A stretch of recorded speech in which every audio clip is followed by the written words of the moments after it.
Shalom, selamat pagi. Tuhan memberkati kita semua, jemaat Tuhan, dimanapun Anda berada. Doa saya, kita semua tetap dalam keadaan baik, dalam perlindungan penjagaan Tuhan. Hati kita tetap terpaut, melekat hanya kepada Tuhan saja. Perlindungan dan pertolongan kita yang sempurna. Karena tidak ada tempat yang paling indah selain dekat dengan Tuhan. Karenanya Daud berkata, hanya dekat Allah sajalah aku tenang. Hari ini kita akan kembali belajar tentang bagaimana kesucian, kekudusan di dalam rumah Tuhan. Kita sudah belajar pentingnya disiplin di dalam gereja. Ada teguran. Jadi sebagai catatan penting, kita perlu belajar untuk membangun budaya menegur, menasehati, atau istilahnya saling menegur. Karena kecenderungan banyak orang Kristen tidak berani menegur, tetapi mereka lebih suka membicarakannya,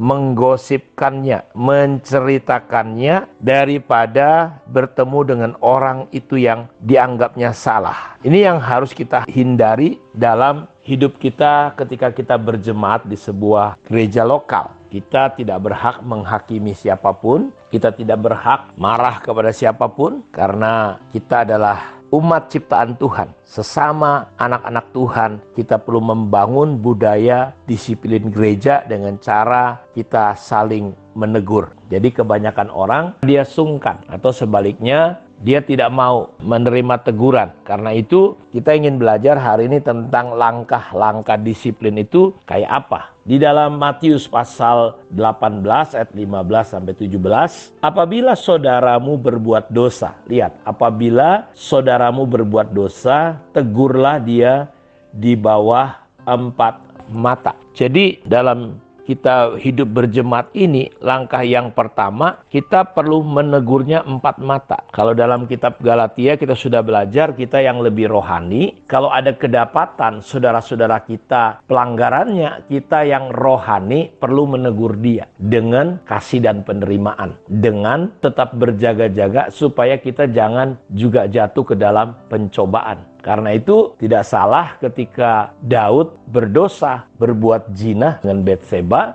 dia ditegur secara 4 mata. Oleh siapa? Oleh Nabi Nathan. Nah, Nabi Nathan datang dan tentu dengan hikmat Tuhan. Jadi kita tidak boleh kedagingan. Sama seperti ketika Adam dan Hawa juga jatuh dalam dosa. Allah datang, Allah menegur mereka dengan kasih. Dan Nabi Nathan datang dengan hikmat Tuhan tentunya. Jadi penting juga di dalam kita menegur juga tidak dengan cara kedagingan, marah, kepahitan, dendam, sudah menghakimi duluan, dimulai dengan rasa tidak enak hati. Enggak. Kita tegur 4 mata seperti Nabi Nathan dengan kasih kepada Daud. Bahkan dia memberikan ilustrasi dulu. Tuanku Raja, ini ada orang. Kira-kira menurut Raja gimana ya? Ada satu orang yang begitu miskin sekali. Dia punya 1 domba. Lalu di kampung itu juga ada orang kaya. Kaya raya sekali sampai dombanya itu begitu banyak sekali. Satu hari si kaya kedatangan tamu. Lalu karena dia sayang sekali dengan domba itu, ya dia harusnya kan ambil dombanya kan karena banyak. Nah, sementara yang miskin itu dia sangat sayang, itu satu-satunya temannya, itu yang selalu menemani dia. Tapi kata Nathan, si orang kaya itu justru merampas domba yang dimiliki oleh orang yang miskin itu. Kira-kira menurut Raja Daud, menurut kaulah apa yang harus dilakukan? Langsung kalau saudara baca di situ, Daud gak bisa terima, dia marah, mungkin dia gebrak meja karena dia seorang raja. Mana orangnya itu? Biar dihukum mati itu. Kurang ajar itu orang, masa seperti itu? Nathan berkata dengan hikmat, kau pengen tahu siapa orang itu? Orang itu adalah dirimu. Dan Daud mungkin terkejut dan terperangah. Nabi Nathan berkata bahwa Daud itu diumpamakan seperti orang kaya yang punya segala-galanya, dombanya banyak. Sementara Uria, istrinya itu satu-satu yang dia sayang. Tetapi Daud berdosa, bahkan merancang kematian, pembunuhan Uria dengan menempatkan Uria. Padahal Uria adalah prajurit yang setia. Ketika dia disuruh pulang karena Daud takut udah nggak enak hati, tapi Uria berkata, enggak, aku mau tidur sini aja, nggak perlu aku pulang ke rumah karena teman-temanku sedang berjuang. Dan bagaimana akhirnya Daud bertobat. Jadi langkah untuk mendisiplin yang pertama adalah 4 mata.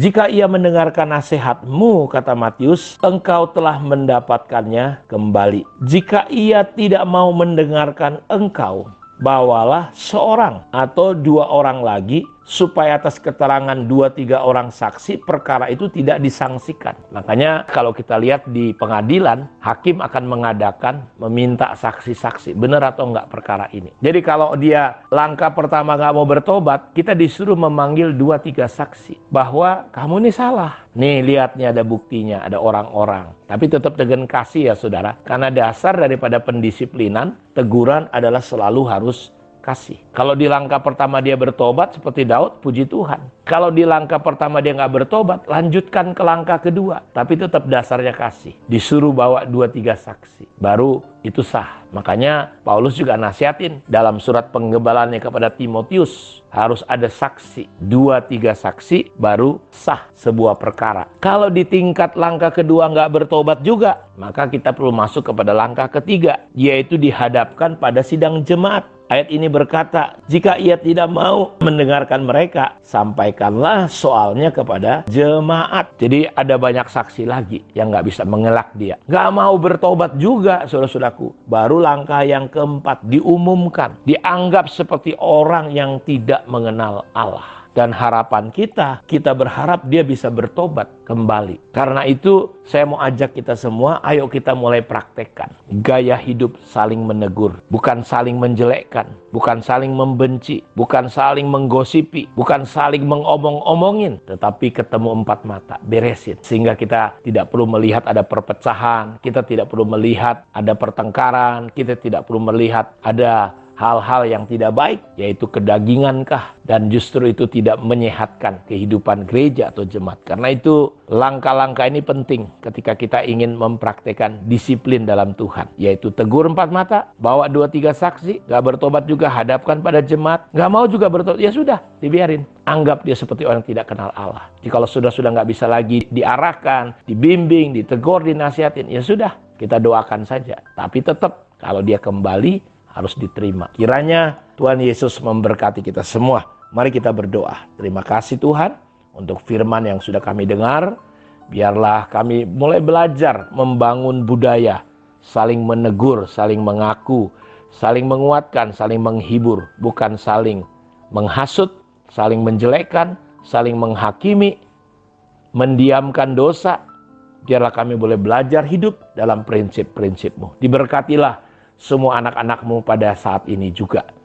Kami berdoa, jika ada di antara anak-anak-Mu yang dalam keadaan kelemahan tubuh, sakit penyakit, tangan Tuhan, tangan-Mu sendiri Engkau ulurkan, menjamah menyentuh mereka, menyembuhkan oleh bilur-Mu sendiri, menghibur, menguatkan, melepaskan dari segala tekanan dan ikatan. Tuhan, perlindungan penjagaan-Mu nyata atas hidup anak-anak-Mu. Di dalam nama Tuhan Yesus Kristus, kami berdoa. Amin. Tuhan memberkati kita semua. Shalom.